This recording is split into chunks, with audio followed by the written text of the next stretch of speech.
New season, young guns. We're out on a partridge day in North Wales with a new crop of shooters.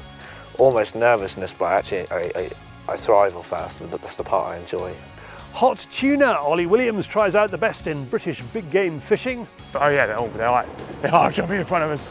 Sorry. Rural reaction. I find out about the new political party that's gearing up for next year's UK general election. It's going to be a real surprise for the Conservative Party. Competition is for BOG shooting sticks, kindly donated by the Two Smoking Barrels Country Pursuits gunshop in Suffolk. David is back on the new stump, and James Marchington brings you the best hunting and shooting videos in hunting YouTube. Welcome to Fieldsports Britain.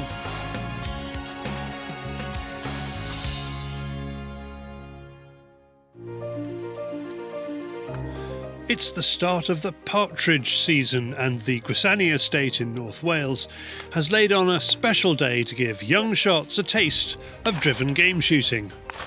Fieldsports Nation member James Davis Cook is the keeper here. Today we're running a 100-bird partridge day for kids. I think it's important to run to keep the younger generation involved because they are the future of this sport. We've been lucky enough to take on another hill shoot this time, so we will run days between the two shoots, and today is a good test for everybody, including myself and Conor, my beatkeeper, and all the beaters, to iron out any small creases that we may have to hopefully have a relatively smooth season.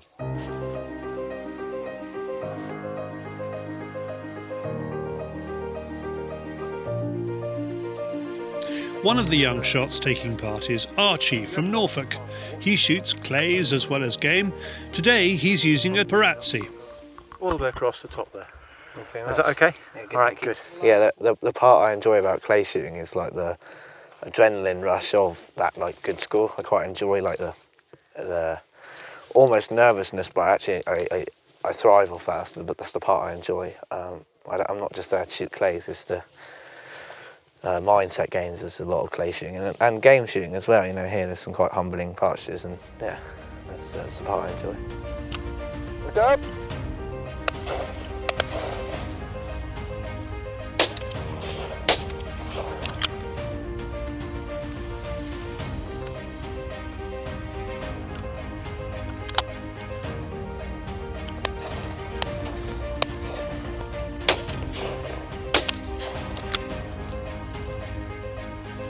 See that big one?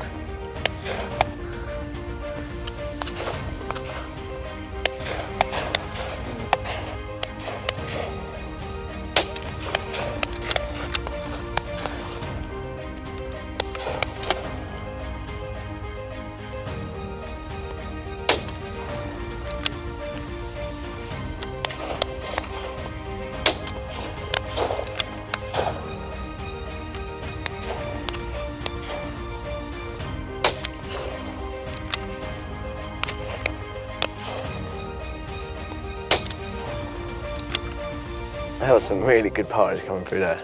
There was some, over those guns there, they were spectacular. Here it comes.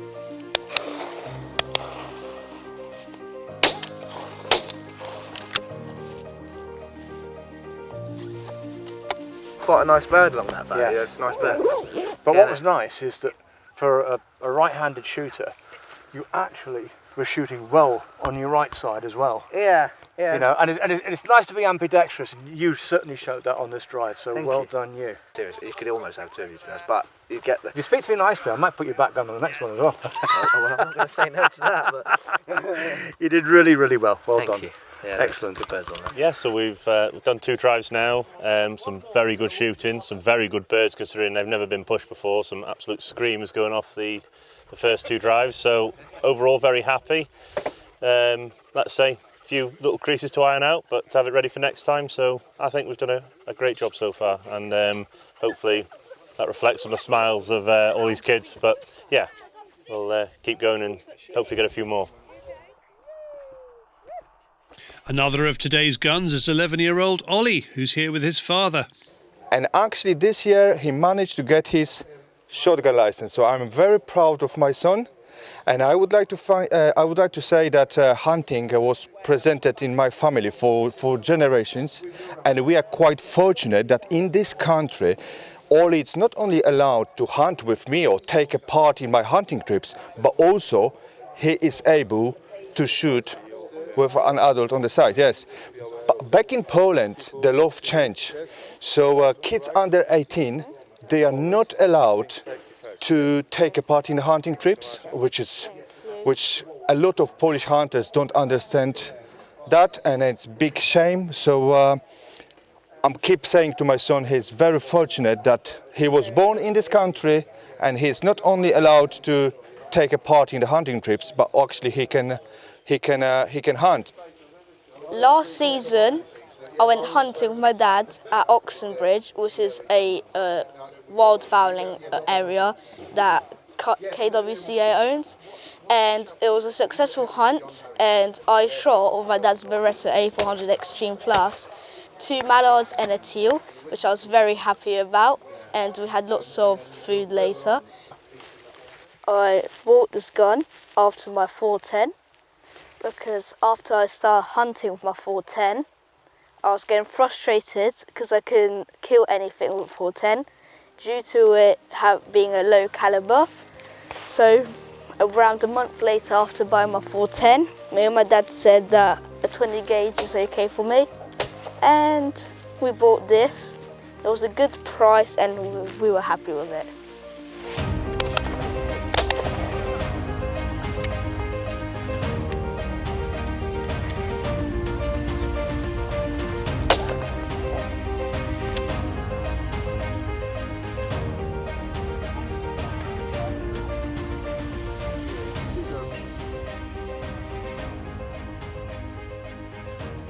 This is a 28 bar yield. The last drive was very good. It was exciting to see everybody having a shot, and I got a shot as well. I got a bird on the last drive.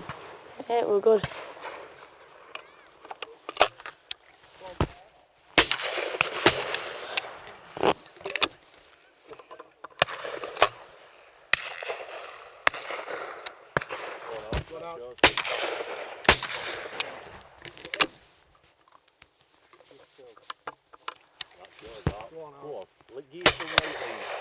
The drive was very good there. We got a couple of shots and a couple of birds. Yeah, well, good that. Good. Look at them. Now they're up there. Shot!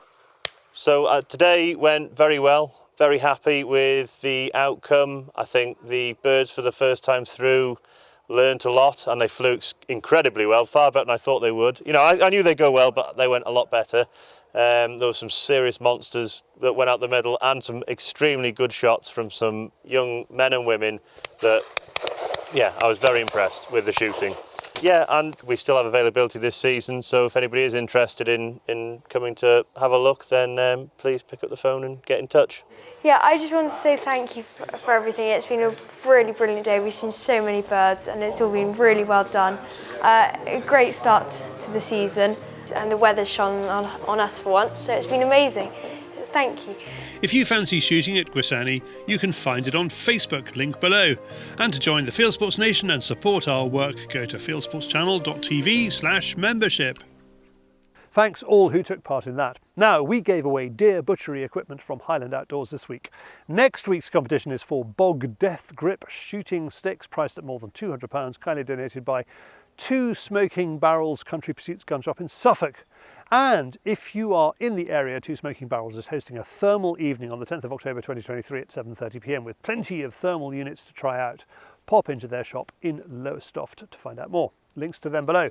The reason we do the competitions is to try to persuade you, the viewers, to become members. And the best reason to ask you to become members is to help us out with the Chris Packham defamation case. That is heading our way on the 6th of November 2023. Since July, we have been paying our lawyers £15,000 a month plus VAT to work on our case. That's going to be a total of 60 grand.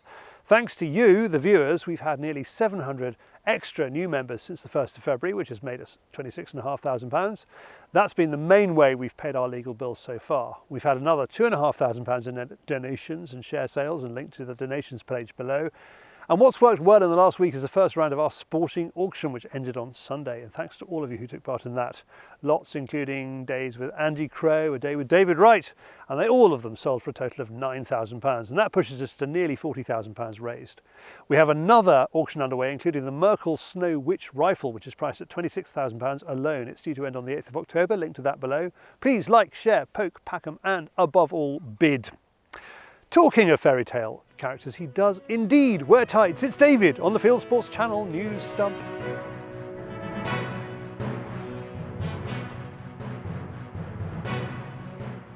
This is Fieldsports Channel News. The Countryside Alliance has warned the fight to prevent game bird licensing in Wales isn't over. Last week, National Resources Wales shelved plans to introduce licences for the release of game birds, including pheasants and red-legged partridges. The Countryside Alliance helped force a U-turn after collecting close to 13,000 signatures on a petition against the licensing scheme. They believe the Welsh Government remains anti-shooting and will press for legislation in as little as 2 years. Let's not forget that this consultation and these plans were driven by Welsh Government, who have obviously stated that they do not support game shooting in Wales, and it was a form of restricting shooting here in Wales. So there's much more work to be done by our sector, of course, and we will not rest on our laurels until we have got rid of this ridiculous idea that's been brought forward by an anti-shooting agenda here in Wales. A new study has found that fishing is good for you.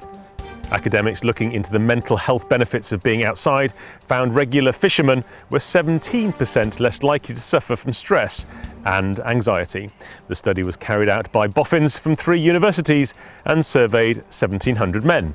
It's believed there are 1.25 million anglers in the UK.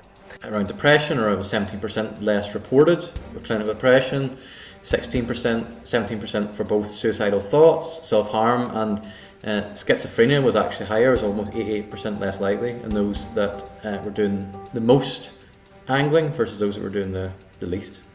The French government has announced plans to cull more wolves. The wolves were reintroduced in the 1990s, and there's been a population explosion over the last 5 years. There are now estimated to be over 1,000 animals, mostly living in southeastern France. The government has now allowed hunters to cull 2% more wolves each year, and is allowing the use of night vision and hunting in pairs. They've also created an online portal to deploy wolf hunters and made training subsidies available. Data reveals wolves were responsible for 12,000 attacks on livestock in 2022. Hampshire Police says it has no plans to hold a criminal investigation into a complaint about Chris Packham. The TV presenter was accused of inciting terrorism, with statements made during a Channel 4 show on climate change. The show was called Is It Time to Break the Law and followed Just Stop Oil protesters in their quest to stop climate change through civil unrest. Hampshire Police say the complaint was made by a New Forest resident. He was concerned Packham's statements posed a danger to families living close to an oil refinery in Hampshire. Police say the show is not the subject of a criminal investigation. The campaign to kill off stoats on Orkney will need another £8 million for it to work. It's taken 6 years to kill just over 5,000 of the animals, which are not native to Orkney. The Orkney Native Wildlife Project now employs 40 staff and almost 100 volunteers, laying humane traps. They say they hope to eradicate the stoats by 2027, but need the extra funding to finish the job. Anglers have been asked to add their voice to a consultation to shape the future of bass fishing. DEFRA's Fisheries Management Plan survey will close next month, but the organisation which represents UK bass anglers is concerned they've ignored vital science. The Bass Anglers Sport Fishing Society say DEFRA's study doesn't consider research on protecting juvenile fish, including minimum landing sizes. It says the goals of the study are too vague and is biased towards commercial bass fishing. There's a link to the relevant documentation and the survey below. Southern Water is due to appear in court this week to answer a private prosecution over pollution in the River Test. The water company will appear before magistrates in Southampton after the criminal case was brought by the environmental campaign group Fish Legal. The case relates to Southern Water's handling of oil spills on the famous chalk stream from a pipe they operate on an industrial estate. The case comes in a week when the Office for Environmental Protection said the government had failed to comply with laws related to managing sewage overflows.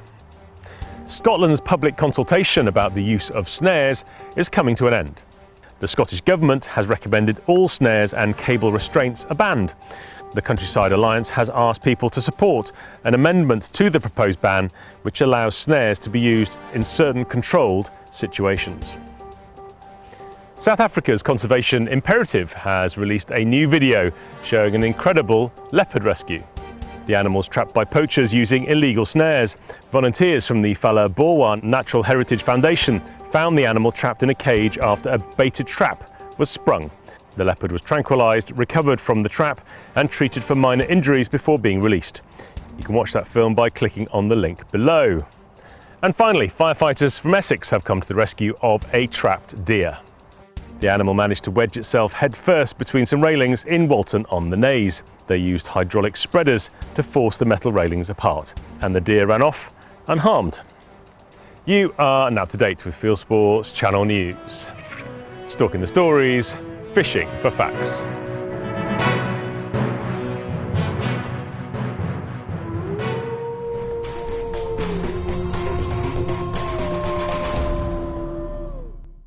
Thank you, David, who will take off his tights in front of you next week if you click like below this film on YouTube in sufficient numbers. Thank you.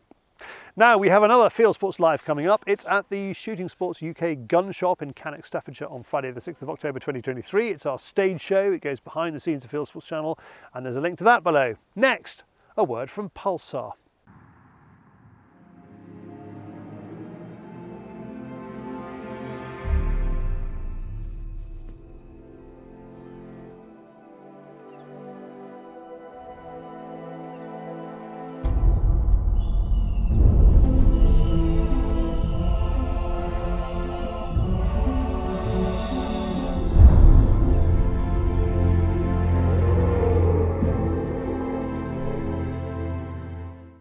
Next, Ollie Williams travels all over the world hunting big game. There is some of the biggest on his own doorstep in Cornwall.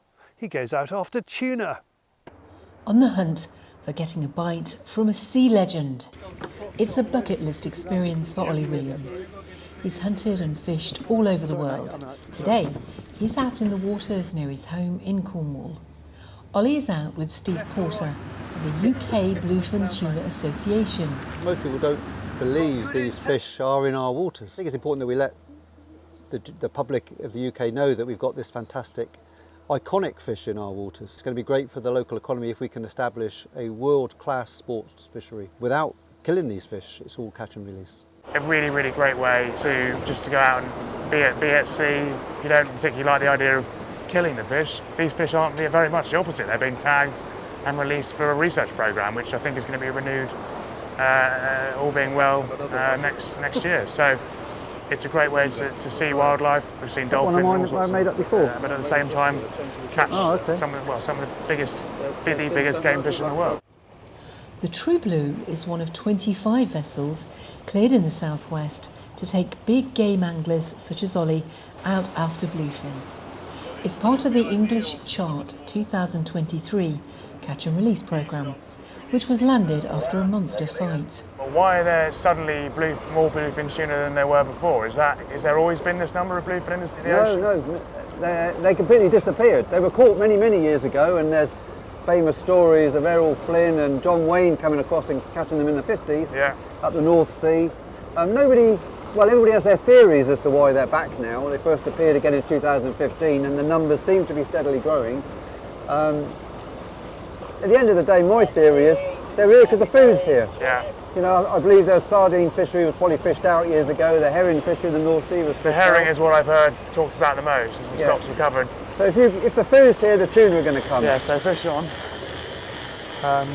Keep this boys, just let the boys do the job, get the fish set, get the other lines in, and then we've got a fair fire in our hands. And let's not jinx anything yet. I haven't even got the rod in my hand yet. Right, turn the handle, get the line tight, don't worry about them. Turn the handle. Get it tight, get it tight, get it tight. Let go of the rod.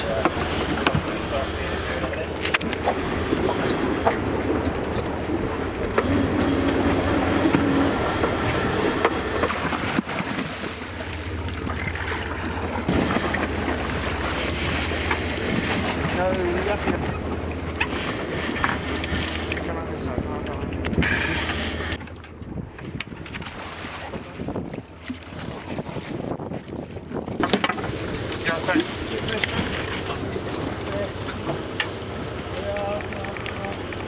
Ollie, if you want to look up, we'll try and get the fish in position. Yeah, you've got your arm covering the fish at the moment. Move your arm in, I'll hold the fish. Don't touch it. That's not bad, after you've been looking up, that was a good one. Well, I think we'll make that do. Cool. So we could have a, you could just check, all agree that's a nice healthy fish, good tail beat there, look. Yeah, tail beat, good tail beat. Right, yeah. let's have it away, Mikey. Good colour on it. Yeah, look at the tag as well, oh cool. Yeah.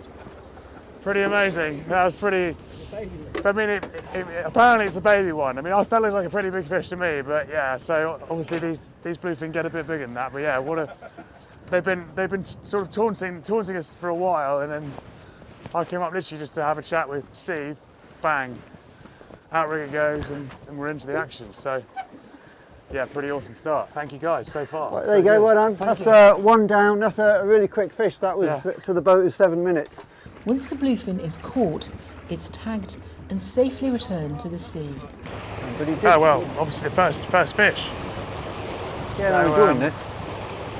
Nice people. Yeah, that was mega. But apparently it was a small one, so now I already want a bigger one. For Ollie, once isn't enough. The crew head out to find more fish. There's some chatter on the radio then. What is that, other captains telling you where and what's going on with the fish? Or? Yeah, within this programme we've got some high calibre skippers that are working closely together, so you know it's a big sea to find a few fish. Yeah. So we're all talking to each other, and we've had 2 bits of information today. We can either route south, which is quite appealing to me, because I think we'll be on our own out there, but I'm not seeing much life in the binoculars, so I'm going to stick with plan A and run a little bit further down to the east. And by life you mean you're looking for, you know, fish balling up, you know, is it birds, dolphins, stuff like that? Dolphins, birds, whales, and sometimes just the tuna themselves. Yeah. I mean, sometimes you don't need the binoculars. When you've got a shoulder tuna chasing some bait up, there's a massive bust on the surface. It's just foaming white water. In fact, we call it a foam ball. Yeah. And you can see that with the naked eye at 2-3 miles. Yeah. Some of them are the size of a football pitch. Yeah. It's just awesome. After hours of searching, the crew spot more bluefin tuna.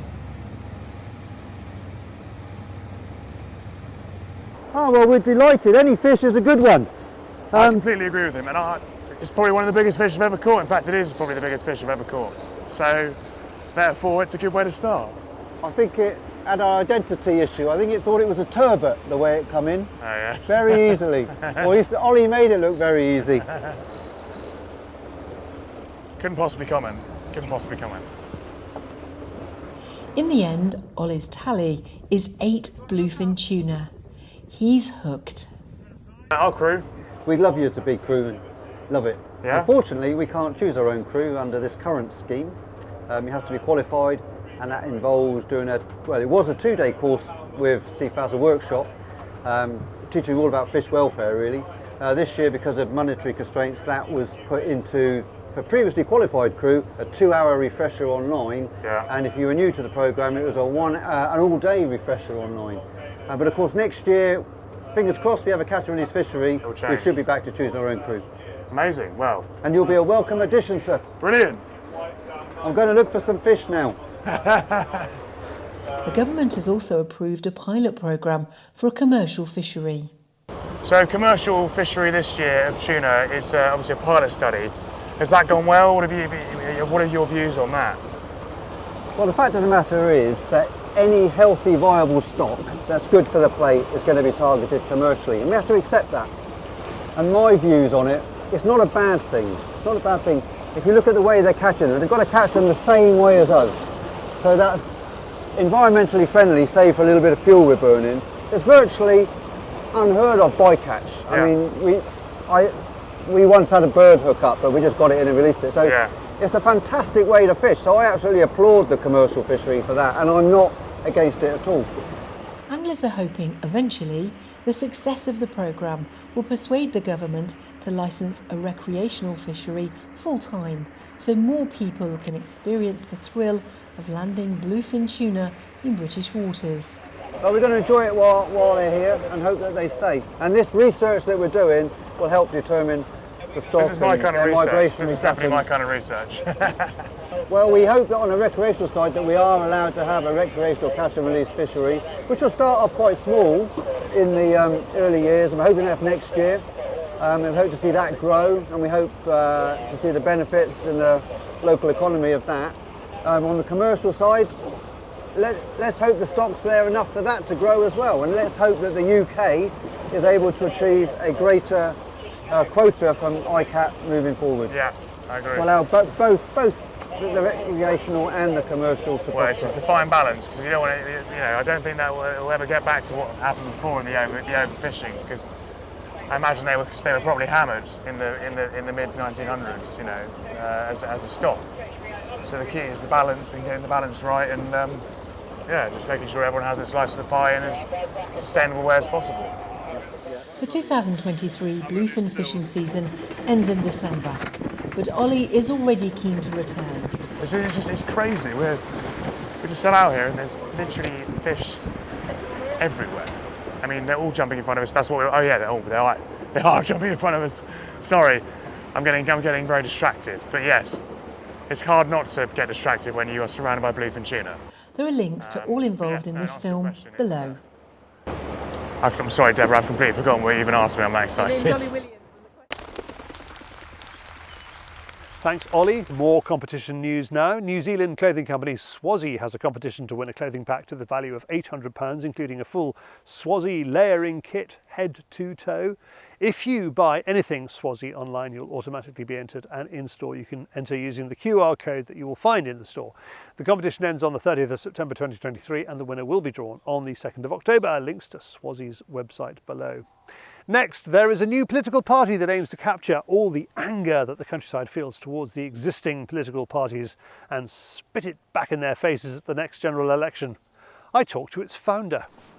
Strolling through central London is the man who is trying to drive a coach and horses through the Conservative countryside vote. Ian Gregory has launched a new political party, Rural Reaction. We're launching the Rural Reaction Party on the 1st of October in central Manchester, right next door to the Conservative Party conference. We'll have at least 200 people there, hopefully more, and it's going to be a real surprise for the Conservative Party. They have not expected to see opposition developing from the countryside to their policies. Did they think the countryside was just a given? They've taken for granted. This is a bad marriage. The Conservative Party and the countryside, the marriage has been deteriorating for about 20 years or so, completely ignoring the countryside. And as any wronged spouse feels, eventually they've had enough. And the countryside now has another suitor. It's called Rural Reaction. And there is deep strategy behind this, which is to force the Conservative Party and the Labour Party to start to think about what the views of the countryside are. To instead of just playing for urban animal rights activists who are the armchairs warriors on Twitter, they're going to have to think about what the views of the countryside are instead. I am seeing over the last 9 years working in political lobbying, time and time again, that there has been a failure to bring any science to bear in dealing with very tender matters of animal welfare. They've just been used as cynical, shameless devices to win votes. The issues I've been working on over the recent months have included fox hunting, where we got 103 vets to co-sign a letter to DEFRA saying there needs to be scientific research on how we look after foxes. I've also been working intensely closely on the question of dog e-collars, where here we've got the issue of how do we train dogs not to attack animals like sheep and rabbits and so forth. And the use of e-collars on them has been a contentious issue for years. DEFRA thought back in April this was a way to win over votes, and hundreds and hundreds of dog owners thought differently. They wrote to their MPs, said enough's enough, and now DEFRA is on the run of that, and they are determined to, by supporting the Rural Reaction Party, to show that DEFRA should never touch this area again. Trophy hunting, now there's a nice controversial issue. A long time ago I went to a college in Oxford called Brasenose College, and there at this college was a chap called George Monbiot, exactly the same time as me. And George is on this issue one of my best friends, because George has come out and said that trophy hunting is really important for the survival of species in Africa. And it's not just George, it's hundreds of scientists think the same thing. Even Michael Gove, in a previous life, like 3 years ago, said that trophy hunting was really important for the survival of these species. Now, because of the gutsiness of these scientists and because of the good men and women of Fleet Street changing sides on this issue and now supporting trophy hunting, the government has been backed into a corner. This legislation has failed in the Lords, and I think that the government won't try this again in the King's Speech.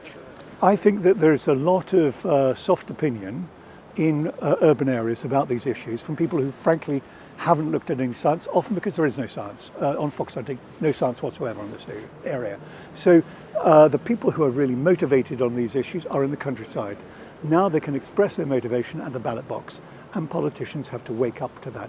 And this is not just a question for the Tory party losing marginal seats at the next general election, seats it can not afford to lose. It's also a question for Labour as well, because if Labour continues to pursue policies without science, then they will be rechristened the spiteful party. I have friends in many political parties, and we talk about these matters, how well rural reaction will do. And the average view we have is, say, 2 to 5% of people will vote for a reaction just because it's on the ballot paper and because they're fed up countryside voters. If we have a really good campaigns in particular constituencies, strong candidates, then I think we'll do better than that. But the key thing here is not about winning seats. It's around shifting the debate so that the big parties now have to consider rural voters. So there has been 20 years of failure on this issue. There have been, after the Countryside March, what has been successful for people in the countryside? Very little has been successful. And now we're getting to the point where, at long last, we have the ability, through rural reaction, we've got that ability to say enough is enough, and the parties will wake up to that, because if there's one thing politicians care more about than anything else, it is their jobs. And this can shift who holds those jobs, and it could even shift government on a very tight election. So it will wake Westminster up. No longer will they be patronising to the countryside. They'll have to take the issues very seriously.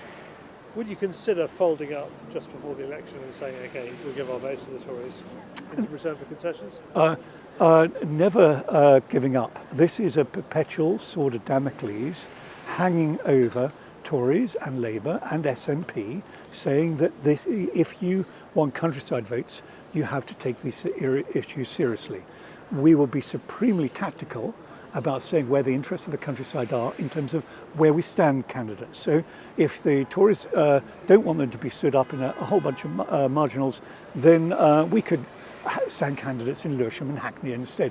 There are so many options in this, but if the Tories are helpful, then they have a chance that we might be persuaded to stand our candidates elsewhere.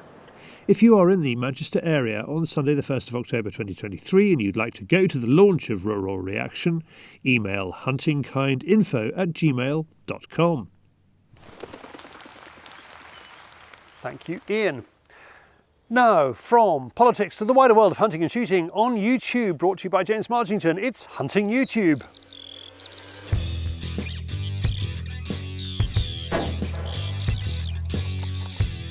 This is Hunting YouTube, which aims to show the best hunting and shooting videos that YouTube has to offer. First this week, here's a hunting adventure using an e-bike to head into the mountains after ground squirrels with a 25 caliber pre-charged airgun. Turns out the bike is a great way of covering ground, and quiet too. Next to Ireland, where a Danish huntress takes a big Sika stag in the rut, then carries it out on her back. Fishing, and Leif Stephanie hikes to a remote mountain lake to camp out and catch and cook wild trout and crayfish. Meanwhile, in Norway, Daniel Thorsen is hunting capercaillie and black grouse in the forest. It's all in Norwegian with no subtitles, but the story is easy to follow and there's some stunning wildlife footage. Pedro Ampuero is bow hunting roe deer in the last week of the season. Despite some close encounters, it looks like he's going to blank, until his luck changes at the last minute. If you enjoyed the gun review from TGS Outdoors, it's back with a new series. In the first episode, the lads are competing to decide who's brought the most inappropriate gun for clay shooting. Impact Shooting sets out to answer the question whether you can pick up a rifle by by the scope, bringing in an expert from the optics industry to settle the controversy once and for all. And finally this week, Predator Protection UK has a compilation of shots sent in by viewers and wants you to help decide which one will win the prize of a thermal scope. Just by voting, you stand to win a prize too. That's it for this week. We've put all these films into a playlist for you. Click on the I symbol top right or check this film's description. If you have a YouTube film you'd like us to pop into the weekly top 8, email Charlie the link, charlie@fieldsportschannel.tv. Well, that's it for this week. If you haven't done so already, please whiz over to our website, fieldsportschannel.tv. Click to like us there on Facebook and on Instagram. You can follow us on Twitter, subscribe to us on YouTube, pop your email address into our register page and we'll contact you about this show. Fieldsports Britain, it's out at 7 PM UK time every Wednesday. And this has been Fieldsports Britain. Good hunting, good shooting, good fishing, and goodbye.